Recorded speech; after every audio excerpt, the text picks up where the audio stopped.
ناوی خوای گەورە و میرەبان هاو نیشتیمانیانی کوردستان ئەمانج لە ئەم کۆنگرە ڕۆژنامەوانیە ئاگادارکردنەوەیەکی پێشوەختە کە بەهۆی هەندێ هەڵە و بڕیاری سیاسی و ڕۆتینات و گەندەڵیەوە پلانێکەیە کە گرفتی گەورە بۆ موچە دروسە بێت. ئێمە هەوڵماندا لە ڕێگەی پەرلەمانەوە ئەمە بکەین لە 2 هەفتەی ڕابردووە بۆ ئەوەی تیمی حکوومەت بێ ئەمانەی کە ئێستا لێرەی خەینە بەردەستیان بیخەین بڵێن ئەمە حەل لە بۆی موچە نەبێ. بەڵام ئەوەی هەیە مەترسیەکی گەورەیە و ئەگەر ئەم مەترسیە ئێستا من بۆیە باسیەکەم بۆ ئەوەی سەری مانگ نەوترێ هەرەوە نەپارە هەیە و چی بکەین بۆیە موچە دابەش ناکرێت. بەڵێ ئەگەر ئەم گرفتانەی ئێستا باسیەکەم چارەسەر بکرێت بە دڵنیاییەوە ئەتوانرێت زۆر بە باشی و لە کاتی خۆیان موچەکە بدرێت. گرفتەکان لە 2-3 بەشی سەرەکی پێکدێن هیوادارم بە وردی تەرکیز بکەن. یەکەم ئێستا لە کوردستان ئێستا کە من و ئێوە قسەیەکەین ڕۆژانە 464,000 بەرمیل نەوت ئینتاجی هەیە. پلانەکە بەرنامەکە ئەوەیە لە بەرمیلێک نەوت 21 دۆلار و نیوە گەڕێتەوە کە ئەکاتە 300 ملیۆن دۆلار. ئێمە زۆر ناڵێین بە مراجعەی کۆی پرۆسەی نەوت لە دۆزینەوە و بەرەمێنانەوە سکیوریتی خەرجی کۆمپانیەکانی خزمەتگوزاری کرێی بۆری فرۆشتن کە بە ناقص 12 هەمووی مەکەن. تەنیا نەوتەکە بگا بە 32 دۆلار 688 ملیارە گەڕێتەوە. ئایا ئەمە داوایەکی ڕەوانیە برێنت 72 دۆلار بێ ئێمە داوای 32 دۆلارەکەین بۆی کێشە نەبێ. بەڵام پلانەکە ئەوەیە تا ئێستا 21 دۆلار و نیوێتەوە. دوو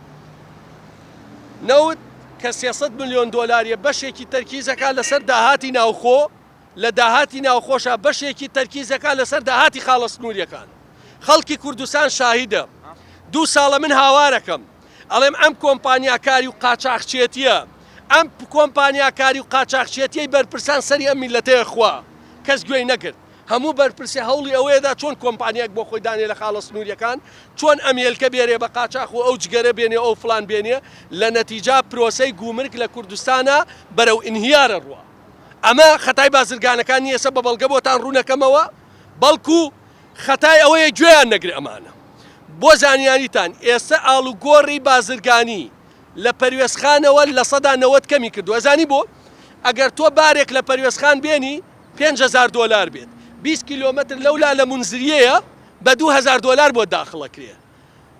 لێرە بەرپرسەکان 2 ساڵە هاوارەکەم لە 2020 لیژنە دروست کراوە لە هەر خاڵێکی سنووری بەسییان زەڕێکە پارە لە خەڵک وەرەگن بۆی خەڵک ناچار بوو لە نەتیجا بڕوە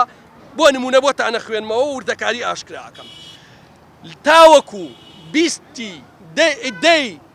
2019 شتێکەیە پێوتێت تەسریحای گومرگی حکومەت خۆیە کرد هیچ مشکلەی نەبوو. دایان بە 2 کۆمپانیا لەم لا کۆریدۆر لەولا ڕۆژان لە 1 ساڵە 25 ملیۆن دۆلاریان خستە باخەڵیان هیچ ناکەن و بەس ئەیفۆ ڕەفرۆشن. دڵنیایی 25 بۆ 50,000 لەم لاستار لەولا کۆمپانیای دڵنایی ئەمانی 40 ملیۆن دۆلاریان خستە باخەڵیان. مەنەفێس 25 دۆلار لێرە و لەولاش ساڵانە 38 ملیۆن دۆلاریان ئەمان خستە باخەڵی. سکانەر 35,000 بۆ 50 100 میلیارد دیناریان خستە باخەڵیان. تعقیم بۆ ئەوەی پارە وەرگرن لە خەڵک تاقیم نییە سیارە تاقیم ناکرێت. یەک پەمپە شتێکە ئەیدەن لە سیارەیەک لە مانگی 2020 دایاننا هەر سیارەیەک 10 دۆلاریان لێسن بەمە 20 ملیۆن دۆلاریان لەم ساڵا بۆ 3 کۆمپانیا کۆ کردەوە. تەنیا لە پەروێزخان 2 ملیار و 400 ملیۆن دیناری لە دەمانگا خستە باخەڵی تای سیارە چۆن تاقیمەکرێت سیارە چی تاقیمەکرێت. طبعا من بەرپرسی گومرگ پێیوتم بەرپرسی گومرگەڵێ ئاوە بێنی ئەی خۆمەوە بەس بۆ ئەوەی پارە لە خەڵک زیادکەن. پشکنینی خۆراک و کاڵا لە 35 بۆ 100,000 100 میلیارد دینارەکە 100 میلیارد دیناریان دەستکەوتووە کۆمپانیەکان. کۆمپانیای شەو ڕۆژ لە حاجۆمەران 25,000 بۆ هەر حاڵەتێک وەرەگرێ بە ناوی گەشتیاری هیچ نییە. هەمان کۆمپانیایەکی ئێرانیان هێنەوە بۆ هەر ئۆتۆمبیلێکی ترانزیت لە حاجۆمەران لە باشماخ لە پەروێزخان لەر بارەگوێ 50 دۆلار وەرەگرێ بە ناوی نۆژەنکردنەوە. طبعا ئەمە بەس بۆ کۆکردنەوەی پارەی ئەم ناوانە. هەر سیارەیەک 25 دۆلاری لێ وەرەگیرێ لە حاجۆمەران سیانێ سیانەی جاز بڕۆ جادە وێرانە سیانەی چی بەس بۆ ئەوەی هەموو مانگە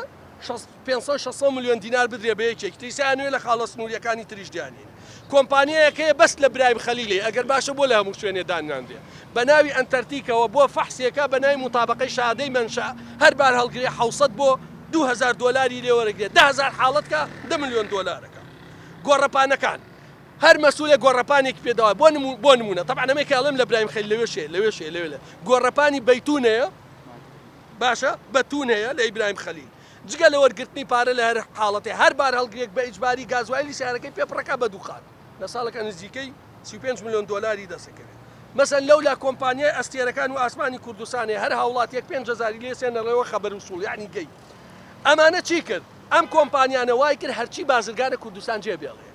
من دوێنێ قسەم لەگەڵ برادێکا کردووە ئەڵێم کاکە بۆ بارەکەتان لە حاجی ومەران و باشماخەوە نانێن ئەڵێ کاک عەلی بیمەی تەمینات 52,000 لێ سندم نەقلبەڕی 37 لێ سندم کوالیەتی 35 لێ سندم تەسیحاتی گومرگی 25 لێ سندم سیانە 30,000 لێ سندم ڕەسیدی کۆمپانیای پەلەوەری 155,000 لێ سندم ڕێگە نادێ بارەکەمە 100 کێشە ئەچم لە منزریەوە ێنم نیوەی قیمەتمدا